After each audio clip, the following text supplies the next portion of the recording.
Krisis di Teluk kembali memanas hari ini, 16 April 2025, dengan langkah taktis dari Tiongkok yang memberi sinyal kepada Iran, namun sudah mendapat reaksi keras dari Trump.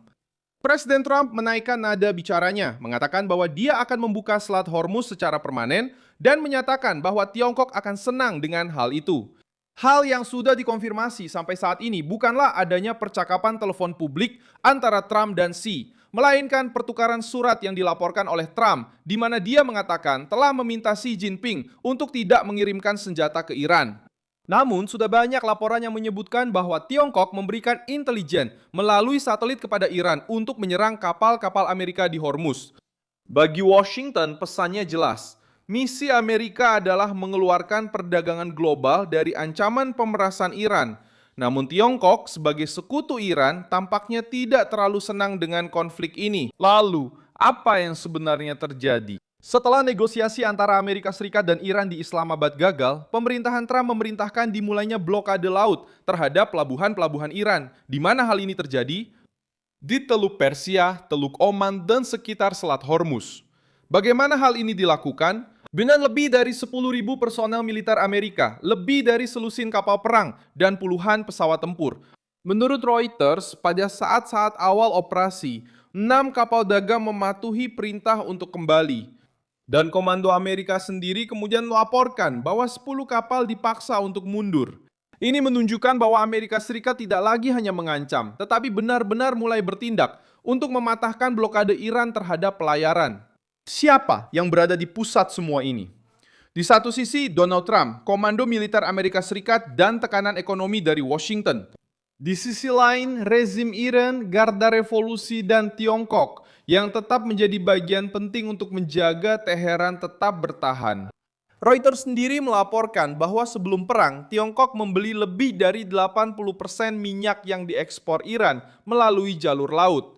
Karena itu, Washington memutuskan untuk juga memperketat tekanan di sektor keuangan dengan mengancam sanksi sekunder terhadap pembeli minyak Iran dan bahkan terhadap bank-bank Tiongkok yang memindahkan uang yang terkait dengan rezim tersebut. Dengan kata lain, tanpa penyangga dari Tiongkok, napas ekonomi Iran akan melemah. Itulah sebabnya pertarungan ini bukan hanya soal militer. Ini adalah bersifat maritim, finansial, dan geopolitik sekaligus. Disinilah bagian paling eksplosif dari topik ini muncul. Ada tanda-tanda kuat bahwa Beijing bukanlah pengamat yang tidak bersalah dalam krisis ini.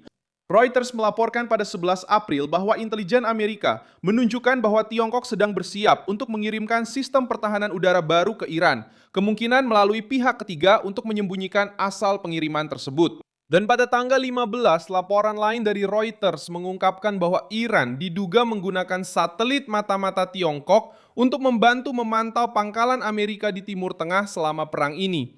Detail pentingnya adalah ini, situasinya serius karena menunjukkan adanya kecurigaan kuat terhadap Tiongkok pada saat Iran menyerang posisi Amerika di wilayah tersebut. Ini bukan bukti akhir dari operasi bersama yang diumumkan, tetapi ini adalah peringatan berat dan terlalu serius untuk diabaikan. Mengapa Trump begitu ngotot soal Hormuz? Karena Iran telah mengubah jalur itu menjadi alat tekanan, ketakutan, dan ketidakseimbangan global. Iran sendiri bahkan sempat membahas ide-ide seperti memungut biaya tol atau memberlakukan kontrol atas jalur tersebut. Hal ini membantu menjelaskan pidato Trump ketika dia mengatakan bahwa dia sedang membuka kembali Selat Hormuz. Tiongkok di sisi lain bereaksi terhadap blokade Amerika dan mengatakan bahwa langkah tersebut bertentangan dengan kepentingan komunitas internasional. Namun, pernyataan ini menjadi kontradiktif ketika kita melihat hubungan nyata antara Beijing dan Teheran. Tiongkok mengecam tekanan dari Amerika Serikat, membantah rencana persenjataan, dan menyerukan ketenangan. Namun pada saat yang sama, justru berada di pusat kecurigaan terkait senjata, satelit, dan dukungan ekonomi terhadap rezim Iran. Inilah sebabnya, banyak orang di Washington melihat Tiongkok dan Iran sebagai dua kutub dari sebuah metafora. Logika kekuasaan, kontrol yang ketat, konfrontasi dengan kepemimpinan Amerika, dan penggunaan geopolitik sebagai alat pemaksaan. Satu mendukung yang lain karena keduanya mendapat keuntungan dari melemahnya pengaruh Amerika di jalur-jalur strategis dunia. Pada akhirnya, pertanyaan utamanya sederhana. Apa yang diinginkan Trump? Mengambil alih Hormuz dari tangan rezim Iran. Siapa yang dirugikan dengan hal itu? Teheran dan sebagian Beijing yang bergantung pada minyak dari wilayah tersebut. Teheran dan Beijing. Apa yang diinginkan Trump? Angkatan Laut Hormuz, pertukaran surat antara Trump dan Xi, ancaman sanksi, dan kecurigaan baru tentang dukungan Tiongkok. Dan mengapa?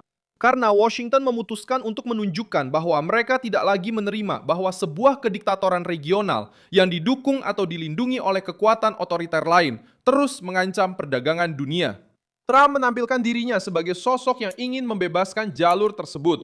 Sedangkan Tiongkok dan Iran muncul sebagai mitra dalam bayangan geopolitik yang sama, menutup, menekan, dan mengambil keuntungan dari rasa takut.